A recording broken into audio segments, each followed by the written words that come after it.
Octobre 1990. Voici ce que l'on pouvait voir dans les salles obscures avant que le film ne démarre, un teaser annonçant le retour du plus célèbre cyborg du 7ème art, le T-800 interprété par Arnold Schwarzenegger. Pratiquement 7 années séparent les sorties des deux premiers opus, une attente assez longue quand on la compare avec d'autres films de leur génération, comme celle de Star Wars 4 et 5 qui étaient de 3 ans, ou bien avec celle des deux premiers Retour vers le futur qui étaient de 4 ans. Et là vous me direz...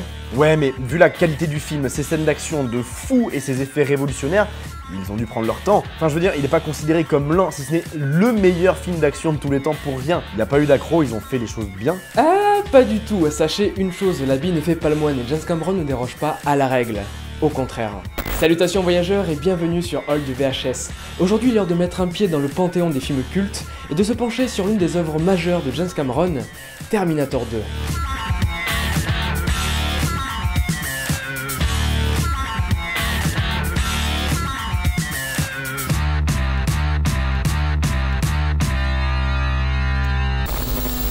C'est en 1984 que les spectateurs découvrent pour la première fois Terminator, un robot sanguinaire et sans scrupules, venu tout droit du futur avec pour simple mission éliminer Sarah Connor, mère de John, le chef de la résistance qui doit mettre un terme à la guerre contre les machines. D'après les propos du réalisateur, si le public a été réceptif de son œuvre, c'est parce qu'à travers son Terminator, il dépeindrait un futur sombre tout en représentant la noirceur qui sommeille en chacun de nous. Il représenterait tout ce que l'on aurait eu envie de faire.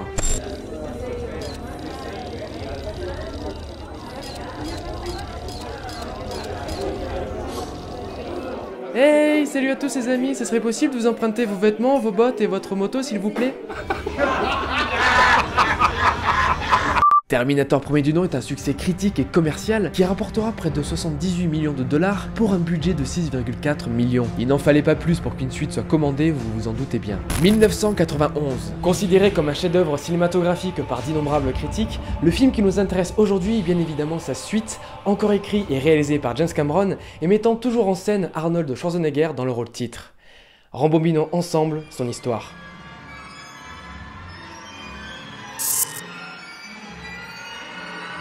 Terminator 2, prise 1. Bon déjà, dès que le film commence, boum, tu t'en prends plein la gueule. Skynet est en train de mettre la misère aux humains. Les robots ont pris le dessus. On ne sait pas comment ils vont résister. Il n'y a qu'une seule puissance en jeu, la résistance humaine, John Connor. Dès le premier film, t'avais compris que la menace c'était le T-800 qui devait tuer Sarah Connor. Et c'est pas pour rien. Son fils John Connor va mener la révolution et il faut l'anéantir. C'est pour ça que ce putain de robot vient du futur. Pour tuer la mère de ce gamin et changer le cours de l'histoire. Par contre, ce qu'on a bien vu, c'est que ça a été un échec. Le T-800 a merdé comme il faut. Du coup, un nouveau plan se met en place. Envoyer un Terminator beaucoup plus évolué pour aller buter directement le John Connor. Et c'est pour ça que le John Connor du futur envoie dans le passé son propre Terminator pour se protéger. C'est beaucoup, c'est beaucoup. Et c'est cette complexité inexplicable qui fait que Sarah Connor se retrouve internée parce qu'au bout d'un moment, il y a beaucoup trop d'infos. Le seul problème, c'est qu'une Sarah Connor internée, ça veut dire un John Connor qui se retrouve tout seul, un gamin qui a plus de repères. Et un gamin qui a plus de repères, tu peux pas forcément l'éduquer à affronter ensuite les machines. Donc pendant la première moitié du film, on suit deux Terminators, on sait pas trop qui est gentil, qui est méchant. Quoi qu'il arrive, il cherche John Connor et John Connor à l'époque, c'est un adolescent un peu relou, un peu rebelle qui est très loin de la figure héroïque qui sera dépeint ensuite. Bon, le film fait pas dans la demi-mesure, tout s'enchaîne super vite au point que le gamin est très vite retrouvé et poursuivi. Sauf que le twist de l'histoire, c'est que Schwarzy, c'est plus le méchant. À aucun moment, c'est même devenu le protecteur et on le comprend très vite parce que il réutilise la phrase qu'on avait dans le premier film, à savoir viens avec moi si tu veux vivre. Et c'est ça qui défonce dans Terminator 2, c'est qu'on a deux Terminators, deux fois plus de scènes d'action et donc forcément un film qui se retrouve à être deux fois mieux parce qu'on s'en prend beaucoup plus dans la gueule. Et ça reflète bien la volonté des producteurs de faire encore plus dans cette suite. Et c'est là l'importance du T-800, c'est qu'avec sa présence, John Connor comprend pourquoi sa mère lui a pété les roustons pendant des années à lui expliquer que son futur était aussi important. Avec le T-800, il retrouve des repères, il retrouve la force de devenir le John Connor du futur. Et c'est ça toute la force de Terminator 2, c'est qu'au premier regard tu peux te dire ouais bah c'est un film d'action un peu lambda où ça va péter dans tous les sens. Mais non, parce que au-delà de ça c'est beaucoup plus humain. Et c'est là où le film pour moi devient ouf, c'est parce que quand tu le remets en perspective vis-à-vis du contexte géopolitique de l'époque, à savoir la guerre froide, et ben le film il est pas juste là pour te parler de la guerre ou de parler de la robotisation de la société qui était déjà un problème à l'époque. Non, c'est un film qui vient de parler de l'acceptation de soi, de l'acceptation des autres, de l'amour et de l'écoute, même si tu te retrouves dans un putain de conflit nucléaire. Terminator 2, c'est oui.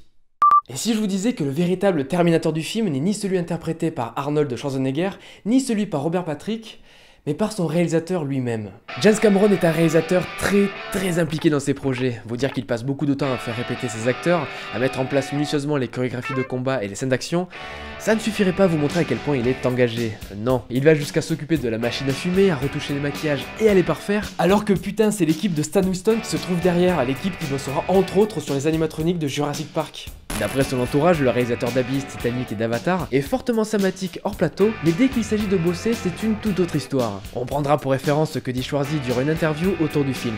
J'aime les cinéastes qui ont une vision exacte de ce qu'ils veulent raconter. Et Cameron, il n'y a que sa vision qui compte, rien d'autre. Mais c'est très dur pour tous les gens du studio et ceux qui travaillent sur le plateau. Hasta la vista, baby. Ça serait très dur de bosser avec lui, mais c'est sa vision qui a fait et fait encore aujourd'hui sa renommée. Ses idées peuvent paraître farfelues, voire impossibles à réaliser, comme par exemple mettre en scène en 90 un putain de cyborg composé de métal liquide qui peut changer de forme, mais comme ça a été le cas pour ILM, quand on fait face à un Cameron acharné, on se dit « Ok, le mec est fou, les deadlines sont impossibles à tenir, mais c'est trop bien !» Vous vous en doutez, pour réussir dans le cinéma, il ne faut pas se laisser marcher sur les pieds et savoir faire des sacrifices. Cameron le sait très bien et son équipe peut en être témoin. Ce n'est pas pour rien si les producteurs ont eu confiance en lui, en sa capacité à diriger, pour lui avoir laissé seulement 12 mois pour mettre en boîte Terminator 2. Ouais, dès le premier jet du scénario, lui et son équipe ont eu seulement 1 an pour livrer le film prêt à être diffusé. Pour réussir ce défi, Cameron s'entoure peut-être des meilleurs, mais il devient un véritable tyran. Il veut que son film soit parfait et soit fait dans les temps, au prix même de son appréciation auprès de son équipe. Voici un petit condensé des plus beaux messages de Cameron à ses techniciens pour que vous compreniez un peu mieux le personnage et l'ambiance sur le plateau.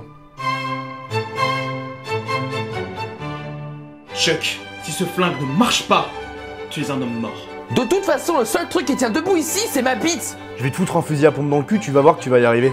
Des chiens comme toi, on les euthanasie. Quel poète. Et c'est encore plus marrant de savoir que ses collaborateurs lui ont offert un t-shirt avec toutes ces insultes floquées dessus pour célébrer la fin de tournage. Plus sérieusement, sa détermination aura aussi pour conséquence de voir les coûts de production de Terminator 2 dépasser la barre des 100 millions de dollars et de devenir le film le plus cher de l'histoire jusqu'alors. Outre les 12 millions de dollars nécessaires pour faire jouer le bankable Arnold de Schwarzenegger, les effets spéciaux numériques représentaient le budget total du premier film, soit près de 6 millions. Ils ont littéralement fait exploser un immeuble de 4 étages, et pour le besoin d'une scène, ils ont remis en activité une vieille usine à haut fourneau pour recréer cette sensation d'une intense chaleur et retrouver un aspect sidérurgique réel. Une esthétique recherchée pour le combat final phénoménal où les deux Terminators s'affrontent près du magma en fusion. Tout ça pour vous dire que sa recherche du réalisme et de la perfection a fait grimper le budget d'une manière conséquente et aura atteint 3 fois le budget d'un film de ce genre pour l'époque. Malgré la deadline, son ambition l'emmène toujours plus loin, il veut faire le meilleur avec les meilleurs. Pour la post-prod, comme vous savez, il collabore avec Stan Winston pour les effets pratiques, ainsi qu'avec Forward pour l'explosion nucléaire et le métal fondu, Fantasy to Film Effect pour les séquences de guerre, mais aussi ILM pour l'animation du T-1000 et autres infographies présentes dans le film.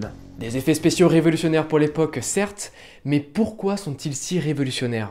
Révolutionnaire, car cela représentait la première véritable étape dans la conquête d'Hollywood par l'image de synthèse, après près de 10 ans d'expérimentation plus ou moins réussie à travers le monde. Cameron étant à la base un technicien, il avait été parmi les premiers à se servir de l'image numérique photoréaliste en 1989 pour créer une tentacule d'eau, le fameux pseudopode, dans son long-métrage The Abyss grâce au génie d'Industrial Light and Magic. Impressionné par cette simulation des fluides, il avait ensuite mis au défi Dennis Muren, le superviseur des effets visuels sur Terminator 2, de créer une nouvelle créature en image de synthèse, cette fois humanoïde, le fameux T-1000. Or, en 1991, il faut savoir que tout ce qui est capture de mouvement, c'était pas encore trop ça.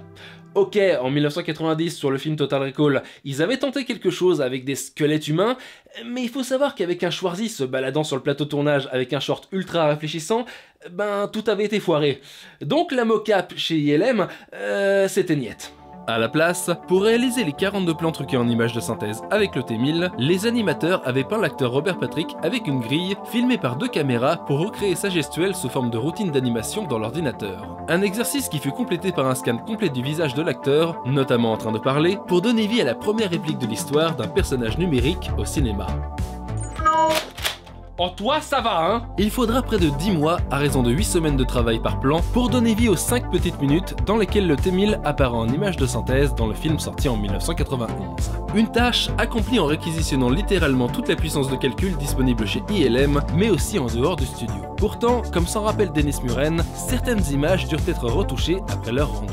I didn't want to re-render the shot. I didn't want to really even solve the problem. So we photoshopped those, just painted, but it was only 2 or 3 frames. It wasn't that hard to do it. That was kind of my secret weapon to get that shot done and the whole show done. Un travail de titan qui se soldera par un Oscar des meilleurs effets visuels pour le film en 1992 et une avalanche de nouveaux contrats pour ILM. Une première victoire en fanfare pour l'image de synthèse qui sera confirmée avec Jurassic Park de Steven Spielberg en 1993. Sachant que le tournage du film s'est déroulé du 9 octobre 90 au 4 avril 91, James Cameron et son équipe n'avaient que 2 mois pour finaliser la post-prod et le montage, avant sa date de sortie contractuelle prévue pour le 4 juillet 91. Attends, mais comment ce mec a pu réussir à mettre tout ça en place et terminer son film à temps? Tout d'abord, Cameron a réparti les tâches et a travaillé avec plusieurs boîtes en même temps qui ont charbonné avant et pendant le tournage. Sur le plateau, il a redoublé d'efforts et de moyens pour gagner du temps, et ce, qu'importe le prix. Il n'a pas hésité à prendre en main la caméra pour filmer la dangereuse scène de l'hélicoptère qui passe sous le pont car le technicien chargé de le faire avait peur pour sa vie, legit. Et il n'a pas hésité non plus à tourner plusieurs scènes en même temps. Aveuglé par sa vision et sa détermination, au début il délaissait peu de scènes à sa deuxième équipe dirigée par Gary Davis, mais au fur et à mesure, il lui laissa de plus en plus de scènes pendant qu'il en tournait d'autres en même temps. Il tournait même durant les interviews promotionnelles des acteurs. Vous savez, ces interviews où les acteurs sont encore en costume sur les plateaux. Une guerrière, vous savez, et aussi... Seigneur. On ne fait même plus attention au tir. Et hélas, malgré les efforts, les sacrifices non voulus dus au manque de temps furent tout de même présents. Et l'épuisement de Cameron n'a en rien aidé. À la poubelle donc les scènes prévues dans le scénario comme l'arrivée du T-1000 dans le désert et son combat supplémentaire contre le T-800, ce qui explique son absence pendant près de 40 minutes après la scène de l'hôpital. Et le montage aussi subit les conséquences du rush malgré la présence de 3 monteurs qui travaillent chacun sur leur partie et se les échanger si l'un d'eux est en manque d'inspiration. En seulement quelques semaines ils font de leur mieux, mais quelques faux raccords résident dans l'œuvre. En soi ce n'est pas de leur faute, c'était assez compliqué de tout tourner durant la période de tournage, fallait pas rêver avec une multitude de reshoots ou bien rattraper les erreurs avec de la retouche d'image. Mais ça n'empêche que Cameron et son équipe ont réussi leur tour de force. Aujourd'hui encore, on a du mal à différencier les effets numériques avec les animatroniques, et le film reste parfaitement rythmé malgré la suppression de scènes. Le film était en avance sur son temps, autant sur sa forme que sur son fond. Beaucoup de gens ne croyaient pas en Cameron et en son projet inspiré du film Le Cerveau d'Acier, sorti quelques années plus tôt. Il en a démontré le contraire, et Terminator est encore aujourd'hui, et ce pour longtemps encore, une référence du genre indétrônable. Merci d'avoir suivi cet épisode de VHS jusqu'au bout, voyageurs. S'il vous a plu, n'hésitez surtout pas à liker et à partager cette vidéo, c'est un énorme soutien. J'en profite pour remercier In The Panda pour son résumé éclair, ainsi que Gorkab, le spécialiste qui a su mieux que moi vous parler des effets spéciaux du film, sans oublier Simon Puech, Super Flame, Flim, Le Clap et Le Toast pour leur participation en tant que caméo. Merci encore à eux, vous trouverez dans la description les liens vers leurs chaînes respectives, si vous ne les connaissez pas, allez-y. Ah oui, vous trouverez aussi un lien vers mon Utip si vous voulez me financer gratuitement, allez checker une pub 2, c'est toujours un plaisir. Bref, je vous dis à bientôt voyageurs et surtout n'oubliez pas, restez nostalgiques.